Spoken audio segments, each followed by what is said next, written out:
को न जइए या माड़ो कांयक ले जई है उदय चंद्राय और कितो तो खपड़ी मिल जाए नहीं लइए बाप के दांव। Welcome to my channel. Hello दोस्तों, अगर वीडियो पसंद आए तो लाइक करें, सब्सक्राइब करें।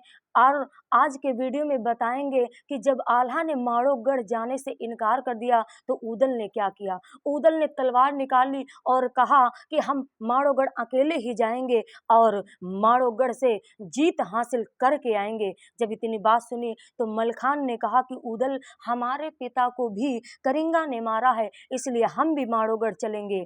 अब ऊदल बड़े प्रसन्न हो जाते हैं। तभी होता क्या है, रानी मल्हना अपने महल में एक बांदी को आदेश देती हैं कि अभी दरबार में जाइए और चाचा सैयद को ये सूचना दीजिए कि आल्हा ऊदल को लेकर के महोबा में जो बहुत सेना नायक या महोबा का जो जितनी सेना होती थी, अगर कहीं लड़ाई होती थी तो चाचा सैयद ही उस सेना के मालिक बनते थे। तो रानी मल्हना ने कहा बांदी से, जाओ चाचा सैयद से कहना कि आल्हा ऊदल को लेकर के महल में आ जाएं। तभी बांदी चल देती है महल से दरबार की ओर। महोबा के बड़े सूरवीर आला ऊदल का 52गढ़ में नाम है, लेकिन आज आला ऊदल अपने पिता का बदला लेने के लिए तैयार हैं। और दोस्तों, बांदी महल से चलती है, दरबार में आती है और चाचा सैयद ने कहा कि कहो बांदी, काम तुम्हारा है महलन माही पे कैसे पहुँचू आए। और बोल ही बांदी, तब बंगला माँ इतना मानो कहा हमार। आज बांदी ने बंगला में आज सैयद से कहने लगी कि चाचा सैयद, आपको रानी मल्हना ने महल में बुलाया है, आला ऊदल को साथ में ले लीजिए, इन्हें में बुलाया है। अब आगे बांदी चल देती है। चाचा सैयद आला ऊदल को लेकर के रानी मल्हना के महल में आ रहे हैं। रानी मल्हना ने जब आते हुए देखा तो आदर किया, सत्कार किया, बैठाया। अब चाचा सैयद पूछने लगे रानी मल्हना से कि कहिए क्या मुसीबत है, आपको कौन सा कष्ट है, आपने दरबार से महल में क्यों बुलाया है। रानी मल्हना ने चाचा सैयद से कहा कि ऊदल माड़ोगढ़ के लिए मचल गए हैं, माड़ोगढ़ जाना चाहते हैं, तो आपसे कहना है कि आप ऊदल को लेकर के माड़ोगढ़ जाएं और माड़ो नगर घुमा करके लेकर के आवें। जब इतनी बात सुनी तो चाचा सैयद ने कहा कि सुनिए, जहां पसीना लड़कन गिर जाए सैयद दई है खून बहाए। और इतनी बात सुनी मल्हना ने मन में बड़ी खुशी हो जाए। रानी मल्हना ने चाचा सैयद की जैसे ही बात सुनी मन में बड़ी प्रसन्न हो गई, बड़ी खुश हो गई। और प्रसन्नता इस बात की थी कि आला ऊदल के साथ में चाचा सैयद हैं। अब वहां से चल देते हैं आल्हा ऊदल और चाचा सैयद दरबार में आते हैं, विचार करते हैं आपस में सभी कि कैसे हमें माड़ोगढ़ जाना होगा और कैसे जाएं कि हमें वहां पर जीत हासिल हो। तभी मलखान ने ढेवा से कहा कि आप अपने पत्रा में देखिए कि हमें कैसे चलना है माड़ोगढ़। तभी ढेबा करता क्या है, ढेबा ने अपना पत्रा लिया, पत्रा खोला, ढेबा गुनिया गिनी अंगुरिया नाक कसरते क्यों विचार। और ऐसे बानी में ढेबा बोले, भैया सुनो मल्हारे राय, और सगुन हमारा ये उभासत है माड़ो मकाम पूर हो जाए।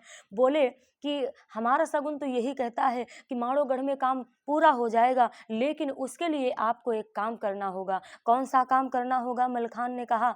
तब ढेबा ने कहा कि जोगियों का भेष बना करके सबसे पहले माड़ोगढ़ चलें और माड़ोगढ़ का भेद लेकर के आवें। जब तक माड़ोगढ़ का भेद नहीं मिल जाता, हमें जीत मिलने में उतना ही मुश्किल होगा। तभी बोले कि माड़ोगढ़ जाने से पहले क्या करना होगा। ढेबा ने कहा कि हमें जोगियों का भेष बना करके माता के महल में अलख जगानी होगी। अगर रानी मल्हना और रानी ब्यावल ने हमें नहीं पहचाना तो माड़ोगढ़ में हमें कोई पहचानने वाला नहीं है, हमारा काम आसानी से हो जाएगा। हम माड़ोगढ़ का भेद ले आएंगे और माड़ोगढ़ में युद्ध के दौरान और जीत हासिल कर सकेंगे। तभी क्या हुआ, मलखान ने इतनी बात सुनी तो गेरुआ वस्त्र मंगवाए, थान कटवाए और दर्जी से गुदरियां सिलवाई, जोगियों के कपड़े सिलवाए। तब उसमें हुआ क्या कि एक एक गुदड़ी आल्हा ने पहने, एक मलखान ने पहने, एक सैयद ने पहने, एक ढेबा ने पहने, एक ऊदल ने पहने और अपने अपने बाजे लिए। बाजे कौन से? चाचा सैयद ने सरंगी लिया, आल्हा ने मजीरा लिया, ऊदल ने बांसुरी ली और मलखान ने खंजरी ली और ढेबा ताड़ी ही बजा रहे थे। तब क्या होता है, ये पांचों महोबा के राजकुमार जोगियों का भेष बना करके और रानी ब्यावल के महल में जा करके अलख जगा दिया। अब रानी ब्यावल के महल में जा करके जब अलख जगाया तो बांदिन ने जाकर के महल में कहा रानी ब्यावल से कि महारानी, महल के द्वार पर जोगी आए हैं, ऐसा लगता है कि साक्षात भगवान के अवतार हों। रानी ब्यावल ने कहा कि बांदी, ऐसा करो कि महल के द्वार पर जाओ और जोगियों को अंदर लेके आओ। अब बांदी वहां से चल देती है, जोगियों के पास पहुंची और हाथ जोड़ करके कहने लगी कि हे बाबा, आपको रानी ब्यावल ने महल में बुलाया है, कृपा करके आप उन्हें दर्शन दे दीजिए। अब जोगी चल देते हैं पीछे और बांदी चलती है आगे। रानी ब्यावल के महल में जब जोगी पहुंचे तब होता क्या है, जब रानी ब्यावल दर्शन के लिए आई, जब दर्शन के लिए आई तो रानी ब्यावल ने कहा जोगियों से, इना जोगी हम का लागे जन को राजन राजकुमार और ऐसी बानी में ऊदल बोले रानी सुनिए कान लगाए। ऊदल सोच रहे हैं कि माँ हमें पहचानने न पाए, ऐसा क्या करें। रानी ब्यावल ने कहा कि बाबा, आप तो जोगी लगते नहीं हो, ऐसा लगता है आप राजकुमार हो। ऊदल ने कहा कि रानी मेरी बात सुने, हम जोगी हैं और मेरा नाम फक्कड़गिरी है और मैं जोगी ही हूँ, लेकिन भगवान ने हमें रूप दिया है तो हम क्या करें, लेकिन हम भगवान का ही ध्यान करते रहते हैं। तभी रानी ब्यावल ने कहा, अगर ऐसी बात है तो हे बाबा, आप महल में भजन सुना दीजिए। जोगियों ने जब महल में भजन सुनाया तो रानी ब्यावल प्रसन्न हो गईं, खुश हो गईं और विचार करने लगीं कि क्यों न हम अपने बच्चों को दर्शन करवा दें जोगियों के। तभी हाथ जोड़ करके विचार करने लगी कि हे बाबा, आपने हमें दर्शन दिया, हम धन्य हो गए। और बोली कि बाबा, आप हमारे बच्चों को दर्शन दे दीजिए, आप ठहर जाइए। तभी जोगियों ने कहा, ऊदल ने जवाब दिया कि हे महारानी, मेरी बात सुनो। रमता जोगी बहता पानी, इनका कौन सका बिलमाए और इना रुकी है रंग महल मा, चाहे कोटिन करो उपाय। जब इतनी बात सुनी तो रानी ब्यावल ने हाथ जोड़ दिया। तभी मलखान ने देख लिया। मलखान ने कहा ऊदल से कि ऊदल, माँ होकर के हाथ जोड़ रही है, ये अच्छा नहीं होगा। अगर माँ होकर के हाथ जोड़ रही है तो रणभूमि में तलवार कहीं हमें दगा ना दे जाए, इसलिए मेरी बात मानो, माँ को सारा भेद बता दो। तब ऊदल ने क्या किया, दौड़ के रानी मलना के तो प्रिय पुत्र और रानी ब्यावल के भी प्रिय पुत्र ऊदल ने क्या किया कि रानी ब्यावल के दौड़ के पैर छू लिए और कहा कि हे माँ, आपको धोखा है कि हम जोगी हैं, लेकिन हमारा नाम ऊदल है, हम महोबा के ही राजकुमार हैं, हमारा नाम ऊदल है। और ये देखो भैया खड़े हैं जिनके हाथ में मजीरा बज रहा है, ये भैया आला हैं। खंजरी जिनके हाथ में है, ये भैया मलखान हैं। सरंगी जिनके हाथ में है, ये चाचा सैयद हैं और ये ढेबा हैं। और इसी भेष में हम माड़ोगढ़ जाने वाले हैं अपने पिता का बदला लेने के लिए, क्योंकि जब तक मैं अपने पिता का बदला नहीं ले लेता मुझे चैन नहीं मिलेगी, मुझे शांति नहीं मिलेगी। ऊदल की ये बात सुन करके रानी ब्यावल ने ऊदल के पीठ पर हाथ रखा, आशीर्वाद दिया और कहा कि बेटा, जब पूत लड़ो दुश्मन ते रणमा सदा फले तलवार और बाल नबा का माड़ो हुई है, चाहे को कोटिन करे उपाय। ये आशीर्वाद दिया रानी ब्यावल ने अपने बेटे ऊदल को। तब क्या हुआ, ऊदल ने कहा कि माँ, अगर आप आशीर्वाद ही हमें दे रही हो माड़ोगढ़ जाने के लिए, तो आप हमें ये आशीर्वाद दीजिए कि मैं माड़ोगढ़ में विजय हासिल करूं और मेरी भुजा पूज दीजिए। ऊदल की ये बात सुनकर के माता 5 कदम पीछे हट गई और बोली, बेटा, भुजा तुम्हारी हम उस दिन पूजेंगे जब करिंगा को हरा करके आओगे।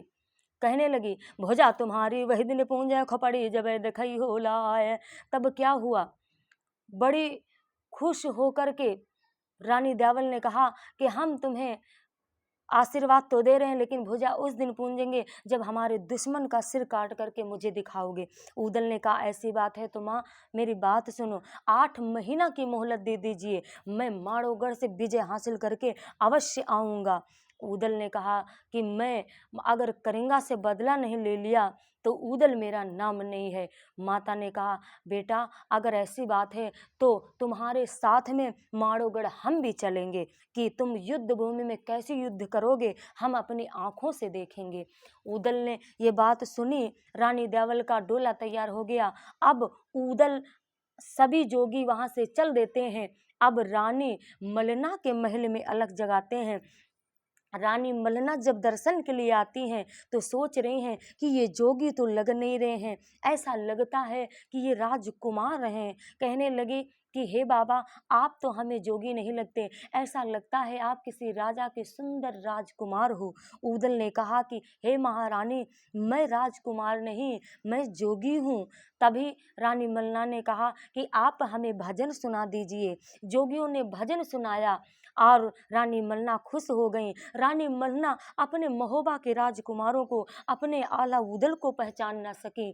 तभी ऊदल समझ गए कि माँ हमें पहचान नहीं पा रही हैं, रानी मलना ने हमें नहीं पहचाना है। तभी सारा भेद बता दिया कि हे माँ हम महोबा के राजकुमार आला ऊदल हैं, इसी भेष में माड़ोगढ़ जाने वाले हैं और अपने पिता का बदला लेने वाले हैं। तभी रानी मलना ने कहा कि बेटा जाओ, मैं आशीर्वाद देती हूँ कि तुम्हें माड़ोगढ़ में जीत हासिल हो। ये आशीर्वाद ले करके चल देते हैं। अब राजा परमाल के दरबार में अलग जगाते हैं। राजा परमाल के दरबार में क्या होता है आज के वीडियो में बस इतना ही। फिर मिलते हैं अगले वीडियो में। बहुत बहुत धन्यवाद।